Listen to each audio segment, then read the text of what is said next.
ITR भरने की last date 31 जुलाई है।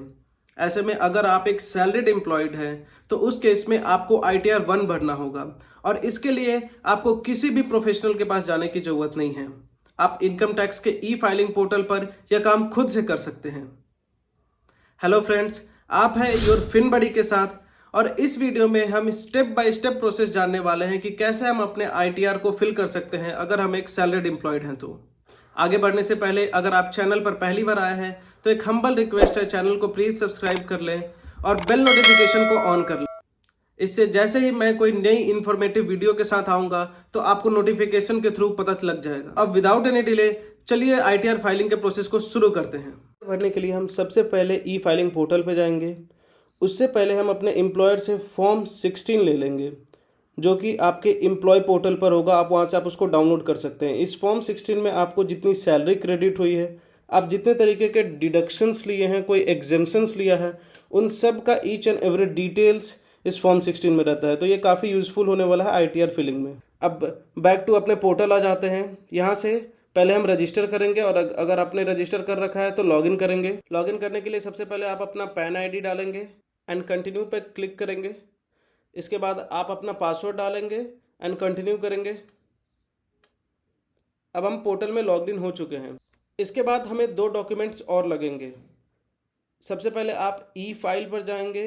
यहाँ से व्यू फॉर्म 26A पे क्लिक करेंगे जो कि आपको टीडीएस के वेबसाइट पर ले जाएगा। उस पर जितने भी टीडीएस कटे हैं उन सब का डिटेल्स यहाँ पर आपको मिलेगा। प्रोसीड पे क्लिक करेंगे, फिर व्यू टैक्स क्रेडिट पे क्लिक करके आगे बढ़ेंगे। असेसमेंट ईयर में 2023-24 को सिलेक्ट करेंगे। व्यू एज HTML सेलेक्ट करने के बाद व्यू एंड डाउनलोड पे क्लिक करेंगे and then export as PDF। मैंने ऑलरेडी डाउनलोड करके रखा है। तो यहाँ पर देखिए दोनों अलग अलग एम्प्लॉयर की से जो सैलरी मिली थी और उससे रिलेटेड जो टीडीएस कटा था उस सब का डिटेल्स यहाँ पर है। साथ ही साथ अगर आपको कोई डिविडेंड इनकम मिली है और उस पर जो अगर कुछ टीडीएस कटा है तो उसकी भी डिटेल यहाँ पर है। इसके बाद आप AIS में जाएंगे, AIS पे क्लिक करेंगे। यहाँ से आप अपने एनुअल इन्फॉर्मेशन स्टेटमेंट को डाउनलोड करेंगे जो कि आपकी इन्फॉर्मेशन समरी रहेगी जितने भी तरीके की आपको सैलरी क्रेडिट हुई है, चाहे वो आपको एम्प्लॉयर से मिली हो या डिविडेंड के रूप में मिली हो या फिर अगर आपको कुछ इंटरेस्ट मिला हो ऑन योर सेविंग्स अकाउंट, वो सारी डिटेल्स यहाँ पर आपको रहेगी। अब ये तीनों डॉक्यूमेंट्स हमारे पास है। हम बैक टू पोर्टल आ जाएंगे और फाइल नाउ पे क्लिक करेंगे। असेसमेंट ईयर को सिलेक्ट करेंगे 23-24, मोड को ऑनलाइन सेलेक्ट करेंगे एंड कंटिन्यू पे क्लिक करेंगे और हम एक फ्रेश फाइलिंग स्टार्ट करते हैं। इंडिविजुअल को सिलेक्ट करेंगे आप, फिर आप कंटिन्यू पे क्लिक करेंगे। आईटीआर फॉर्म में आप आईटीआर 1 को सिलेक्ट करेंगे and then proceed with ITR 1 करेंगे। इसके बाद लेट्स गेट स्टार्टेड पे क्लिक करके फर्स्ट ऑप्शन को सिलेक्ट करेंगे क्योंकि हमारा टैक्सेबल इनकम बेसिक लिमिट से ज़्यादा है।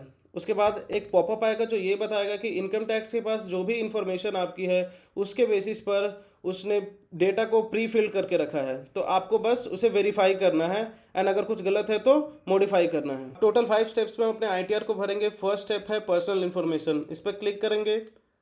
यहाँ पर हमारे सारे पर्सनल इन्फॉर्मेशन आ जाएंगे। नेचर ऑफ एम्प्लॉयमेंट हम सेलेक्ट करेंगे। जैसे इसमें बहुत सारे ऑप्शन हैं, हमारे केस में ये अदर्स है तो हम अदर्स को सिलेक्ट करेंगे। उसके बाद फर्स्ट ऑप्शन सेक्शन 139 को सिलेक्ट करेंगे क्योंकि हम ड्यू डेट से पहले टैक्स को भर रहे हैं। उसके बाद क्योंकि हम ये ओल्ड रेजिम में टैक्स भर रहे हैं वो सिलेक्ट करेंगे। उसके बाद नीचे में आप अपना बैंक अकाउंट ऐड कर सकते हैं। आपको कुछ रिफंड आना होगा तो उसी बैंक अकाउंट में आएगा। फिर कंफर्म पे क्लिक करके आगे बढ़ना है। अब हमारा फर्स्ट पार्ट वेरीफाइड हो गया। Second step gross total income पे क्लिक करेंगे। इस सेक्शन में हमने जितने भी एग्जेम्पशंस लेकर के रखी है वो सारे हम यहाँ पर अपने डिक्लेयर करेंगे। ट्रांसफर के कारण अगर आप ट्रैवल किए हैं या फिर यूनिफॉर्म के ऊपर आपने कुछ खर्च किए हैं तो चिल्ड्रन एजुकेशन अलाउंस के लिए अगर आपने कुछ लिया है तो उसका एग्जेम्पशन ले सकते हैं। आपका HRA most of the employees को मिलती है तो डेटा यहाँ पर प्री फिल्ड है, आप इसको वेरीफाई कर सकते हैं या एडिट कर सकते हैं। अगर आप कोई और एग्जेम्पशंस लेना चाहते हैं तो उसके लिए यस पे क्लिक करके आप नीचे इतने सारे एग्जेम्पशंस दिए हुए हैं इसमें सेलेक्ट कर सकते हैं। अब हमारे केस में क्योंकि एम्प्लॉय ने प्रीवियस एम्प्लॉयर को छोड़ के एक न्यू एम्प्लॉयर को ज्वाइन किया था तो उसको कुछ लीव इनकैशमेंट मिली थी तो उसकी वैल्यू हम यहाँ पर अंडर सेक्शन 1010AA में डाल देते हैं। उसके बाद क्लिक ऑन कंटिन्यू करते हैं। उसके बाद यहाँ पर हमारा ग्रॉस टोटल इनकम जो कि 17,37,000 है इस केस में वो दिखा देता है। इस ग्रॉस टोटल इनकम को हम अपने AIS फॉर्म 16 और फॉर्म 26A से जो हमने डाउनलोड किया था, उस तीनों से मैच करके देख सकते हैं ये 99% ऑफ द केसेस में ये सेम होता है। इसके बाद ये एक वार्निंग दिखा रही है कि हमने जो अलाउंसेस क्लेम किए हैं वो अलाउंसेस जो हमने एम्प्लॉयर को बता रखे थे उससे ज्यादा है। तो ऑफकोर्स क्योंकि हमने यहाँ पर लीव इनकैशमेंट वाली चीजें डाली हैं तो इससे कोई दिक्कत नहीं है, आप कंटिन्यू कर सकते हैं। अब अगर इसमें आपको कुछ एडिट करना है तो एडिट पर क्लिक करके आप आगे बढ़ सकते हैं। अब हमारे केस में इसने एक डेटा गलत प्रीफिल कर लिया है। इसने प्रोफेशनल टैक्स को 5000 कंसीडर कर लिया है, 2 बार इसने काउंट कर लिया है दोनों एम्प्लॉयर का। लेकिन प्रोफेशनल टैक्स की जो मैक्सिमम लिमिट है वो 2500 ही होती है, तो उसको हम मॉडिफाई करेंगे। उसके बाद हम सेव पे क्लिक करके आगे बढ़ेंगे। नेक्स्ट है income from house property. Employee ने होम लोन भी ले रखा है तो उसके लिए हम इस पे क्लिक करेंगे। और क्योंकि ये एक सेल्फ ऑक्यूपाइड प्रॉपर्टी है तो सेल्फ ऑक्यूपाइड को सिलेक्ट करके हम जो मैक्सिमम लिमिट है, क्योंकि इस केस में हमने 2 लाख से ज़्यादा का इंटरेस्ट दिया है तो वो 2 लाख डालेंगे, यहाँ पर ऐड करेंगे। फिर से ये वार्निंग आएगा जिसको आप इग्नोर करके आगे बढ़ सकते हैं। अब यहाँ पर हमारा दिखा रहा है इनकम फ्रॉम अदर रिसोर्सेज, जिसमें हमें कुछ डिविडेंड इनकम मिले हैं और सेविंग्स अकाउंट पर अभी हमारा जो इंटरेस्ट कुछ मिला है वो भी यहाँ पर एडेड है। तो इन दोनों को सेलेक्ट करेंगे। सेविंग्स अकाउंट पर जो हमें इंटरेस्ट मिला है उसको हम अंडर सेक्शन 80TTA के अंदर आगे जाकर क्लेम कर लेंगे। इसके बाद हम कंफर्म पे क्लिक करके आगे बढ़ते हैं। तो हमारा पार्ट 2 भी डन हो गया। अब जो नेक्स्ट सबसे इंपॉर्टेंट पार्ट है वो है डिडक्शंस का पार्ट। यहीं पर हम अपने सारे डिडक्शंस को क्लेम करेंगे जो हमें ज़्यादा से ज़्यादा टैक्स सेव करने में हेल्प करेगा। अब यहाँ पर भी सेम आपके लिए जो भी डिडक्शंस क्लेमेबल है आप उसको सिलेक्ट यस कर सकते हैं और बाकियों को नो कर सकते हैं या ऐसे ही रहने दे सकते हैं और आगे बढ़ सकते हैं। यहाँ पर सेक्शन 80C में हमारा डेटा ऑलरेडी प्रीफिल्ड है, हालांकि ये 1.5 लाख ही क्लेमेबल होगा। हमने यहाँ पर एक अलग से हेल्थ इंश्योरेंस भी ले रखा है तो इस सेक्शन 80D में भी यस करेंगे, आगे जाके डिटेल्स को भरेंगे। सेक्शन 80TTA यस सेलेक्ट करेंगे क्योंकि इंटरेस्ट ऑन सेविंग्स अकाउंट भी हमारा केस में था तो उसे भी हम क्लेम करेंगे। अब यहाँ पर एम्प्लॉय ने NPS को भी स्टार्ट किया था, हालांकि उसमें कुछ खास इन्वेस्टमेंट नहीं किए थे, बस 1000 का इन्वेस्टमेंट किया था, लेकिन हम उसको भी अंडर सेक्शन 80CC-D1B के अंदर यहाँ पर डालेंगे। और जैसा कि मैंने बताया कि एम्प्लॉय ने जो होम लोन इंटरेस्ट पे कर रहे थे वो 2 लाख से ज्यादा थे, तो अगर और एम्प्लॉय इस केस में फर्स्ट टाइम होम बायर थे तो इस केस में हम एडिशनली 1.5 लाख का इंटरेस्ट क्लेम कर सकते हैं जो कि सेक्शन 80EEA के अंदर एप्लीकेबल रहेगा। इसके बाद हम कंफर्म पे क्लिक करके आगे बढ़ेंगे। यहाँ पर अपने 80D में जो हेल्थ इंश्योरेंस हमने ले रखा है उसकी वैल्यू को डालेंगे जो कि 25,000 था एज अ हेल्थ इंश्योरेंस। उसके बाद हमने प्रिवेंटिव हेल्थ चेकअप के ऊपर भी 5,000 खर्च किए हैं तो वो भी यहाँ पर डालेंगे। हालांकि इसकी जो मैक्सिमम लिमिट है वो 25,000 ही है तो वही आपका डिडक्शंस क्लेम होगा। इसके बाद आप इसको सेव करके आगे बढ़ेंगे। उसके बाद हम देखेंगे कि अगर कोई चीज़ मिस आउट नहीं हुई हो तो यहाँ पर हमारा इंटरेस्ट ऑन सेविंग्स अकाउंट वाला पार्ट रह गया है तो उसके लिए हम 80TTA को ऐड करेंगे। यहाँ पर जो हमारा नंबर था वो डालेंगे 4973, इसको हम ऐड करेंगे एंड हम फिर से एक बार वेरीफाई करेंगे कि अगर सब कुछ सही है या नहीं।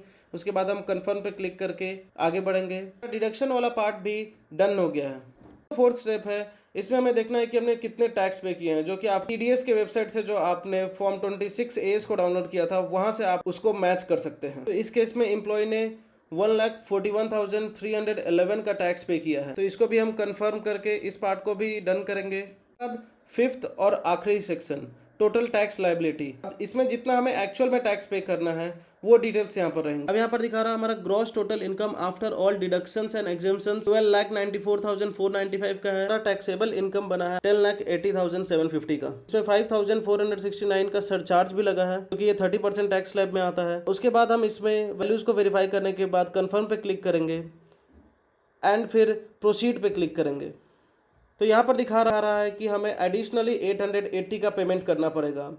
और ये क्यों हुआ? क्योंकि हमारे कुछ डिविडेंड इनकम्स एडिशनली ऐड हो गए थे, इसके कारण हमें एडिशनली 880 का टैक्स भरना पड़ेगा। नीचे जाकर वैल्यूज को देखने के बाद पे नाउ पे क्लिक करते हैं। उसके बाद कंटिन्यू पे क्लिक करके आगे बढ़ना है। समरी दिखाएगा जिसमें आपको रिमेनिंग टैक्स जो आपको देना है वो 846 है और 34 रुपीज़ का आपका सरचार्ज लगा है। टोटल 880 होता है। अब आप कंटिन्यू पे क्लिक करके पेमेंट मर्चेंट को सिलेक्ट कर सकते हैं। इस केस में मैंने पेमेंट गेटवे HDFC को सिलेक्ट किया है। उसके बाद हम आगे बढ़ते हैं, पे नाउ पर क्लिक करते हैं, टर्म्स एंड कंडीशंस को एक्सेप्ट करते हैं इसमें यही सब लिखा है कि हमने जो भी इन्फॉर्मेशन दी है वो करेक्ट है। आप इसको पढ़ सकते हैं अगर आपकी मन हो तो। पेमेंट पोर्टल पर रीडायरेक्ट होते हैं। अब यहाँ पर हमारे पास काफ़ी ऑप्शंस है, जिसमें से मैंने यहाँ पर यूपीआई को सिलेक्ट किया है।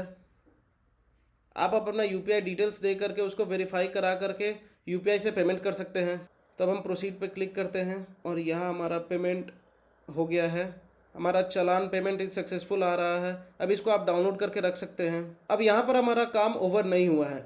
इसके बाद एक बहुत इंपॉर्टेंट काम है जिसके बिना आपकी ITR रिटर्न फाइलिंग इनकम्प्लीट है। यहाँ पर देखिए आपको दिखा रहा है कि टोटल अमाउंट जो आपको पे करना है वो 0 आ गया है। इसके बाद आपको कंटिन्यू पे क्लिक करना है, को प्रीव्यू रिटर्न पे क्लिक करना है। यहाँ पर आप अपने डिटेल्स को वेरीफाई कर सकते हैं। इस चेक बॉक्सेस को टिक करके कंटिन्यू करना है, प्रोसीड टू प्रीव्यू पे। इसके बाद जो आपका रिटर्न फाइल होगा वो कुछ इस तरीके से दिखेगा। नीचे स्क्रॉल करके प्रोसीड टू वैलिडेशन पे क्लिक करना है।